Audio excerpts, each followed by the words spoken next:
Everyone. So we're going to continue on to chapter 7. This chapter is called Word Wars. Okay, so school was the perfect place to launch a new word. And since this was a major historical event, Nick wanted it to begin in exactly the right class, 7th period language arts. Nick raised his hand first thing after the bell rang and said, "Mrs. Granger, I forgot my Frindle."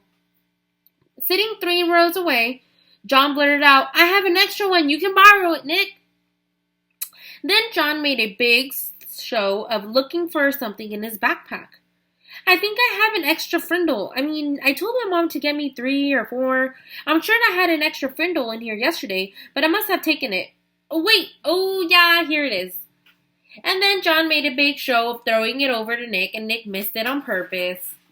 Then he made a big show of finding it. Mrs. Granger and every kid in the class got the message loud and clear. That black plastic thing that Nick borrowed from John had a funny name. A different name. A new name. Frindle. There was a lot of giggling, but Mrs. Granger turned up the power in her eyes and swept the room into silence. And the rest of the class went by according to plan. Her plan. As everyone was leaving after class, Mrs. Granger said, "Nicholas, I'd like to have a word with you." And she emphasized the word, word. Nick's mouth felt dry, and he gulped. But his mind stayed clear. He walked up to her desk. "Yes, Mrs. Granger?" "It's a funny idea, Nicholas, but I will not have my class disrupt again. Is that clear?" Her eyes were lit up, but it was mostly light, not much heat. "Idea? What idea?" asked Nick, and he tried to make his eyes as blank as possible. "You know what I mean, Nicholas. I'm talking about the performance that you and John gave at the start of class. I'm talking about this." And she held up her pen, an old maroon fountain pen with a blue cap. "But I really didn't have a Frindle with me," said Nick, amazed at his own bravery. And hiding behind his glasses, Nick kept his eyes wide and blank. Mrs. Granger's eyes flashed and then narrowed, and her lips formed a thin, hard line. She was quiet for a few seconds, and then she said, "I see. Very well. Then I guess we have nothing more to discuss today. Nicholas, you may go." "Thanks, Mrs. Granger," said Nick, and he grabbed his backpack and headed for the door. And when he was just stepping into the hallway, he said, "And I promise I won't ever forget my Frindle again. Bye." So he's trying to, they're trying to send a message to the rest of the class, right? That Frindle means pen. And of course, like they were saying, everybody caught on, the teacher caught on, everybody caught on. But they're saying now that, she felt it was a disruption. So let's see what keeps happening. This one is chapter 8. Mightier Than the Sword. 2 days later, the photographer came to take the class picture. The 5th grade picture would be taken last, right after lunch. That gave Nick and his secret agents plenty of time, and they whispered something into the ear of each 5th grader. All individual pictures had been taken, and finally it was time for the group picture. Everyone was lined up on the auditorium stage. Everyone's hair looked great. Everyone was smiling. Instead, every kid said, but when the photographer said, "Say cheese," no one did. Instead, every kid said, "Frindle," and they held up one for the camera to see. The photographer was out of film, so that was the only 5th grade group picture he took. 6 of the 5th grade teachers were not pleased, and Mrs. Granger was furious.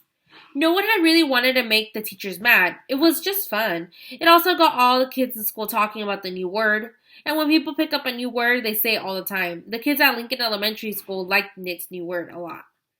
But Mrs. Granger, the day after the class picture, she made an announcement to each of her classes, and she posted a notice on the main bulletin board by the office. Anyone who was heard using the word Frindle instead of the word pen will stay after school and write this sentence 100 times. "I am writing this punishment with a pen. Mrs. Granger." But that just made everyone want to use Nick's new word even more. Staying after school with the Lone Ranger became a badge of honor. There were kids in her classroom every day after school. It went on like that for a couple of weeks. One day near the end of 7th period, Mrs. Granger asked Nick to come talk to her after school. "This is not detention, Nicholas. I just want to talk." Nick was excited. It was kind of like a conference during a war. One side waves a white flag and the generals come out and talk with General Nicholas Allen. Nick liked the sound of it. He stuck his head into Mrs. Granger's doorway after school. You wanted to talk with me? Yes, Nicholas, please come and sit down. When he settled, she looked at him and said, Don't you think this Frindle business has gone far enough? It's just a disruption to the school, don't you think? Nick swallowed hard, but he said, I don't think there's anything wrong with it. It's just fun, and it really is a real word. It's not a bad word, just different. And besides, it's how words really change, isn't it? That's what you said. Mrs. Granger sighed. It is how a word could be made up brand new, I suppose, but the word pen should really be replaced by the other word? The word pen has a long, rich history. It comes from the Latin word feather, pinna. It started to become our word pen because quills made from feathers were some of the first writing tools ever made. It's a word that comes from somewhere. It makes sense, Nicholas. But Frindle just makes just as much sense as to me, said Nick. And after all, didn't somebody just make up the word pinna too? That got a spark from Mrs. Granger's eyes, but all she said was, Then you are not going to stop this? And Nick looked right into her eyes and said, Well, a bunch of my friends and I took an oath about using the word, and we have to keep our promise. And besides, I don't think that there's anything wrong with it. I like my word. Nick tried to look brave like a good general should. Very well then. I thought it would end up this way. Mrs. Granger pulled a fat white envelope from her desk drawer and held it up. This is a letter I have written to you, Nicholas. Nick held out his hand, thinking she was going to give it to him, but she didn't. I'm not going to send it to you until all of this is over. I want you to sign your name and put today's date across the back of the envelope. When you read it, whenever that may be, you will know it is the same letter and that I have not made any changes to it. This is weird, Nick said to himself. But to Mrs. Granger, he said, Sure. And he signed his name in his best cursive and he put the date under it. Well, Mrs. Granger stood up abruptly and said, Then that is all for today, Nicholas, and may the best word win. There was a frown on her face, but her eyes were different, almost happy. And Nick was halfway down the hall before it hit him. She likes this war, and one that she wants to win real bad. Walking to school the next day, P had a great idea.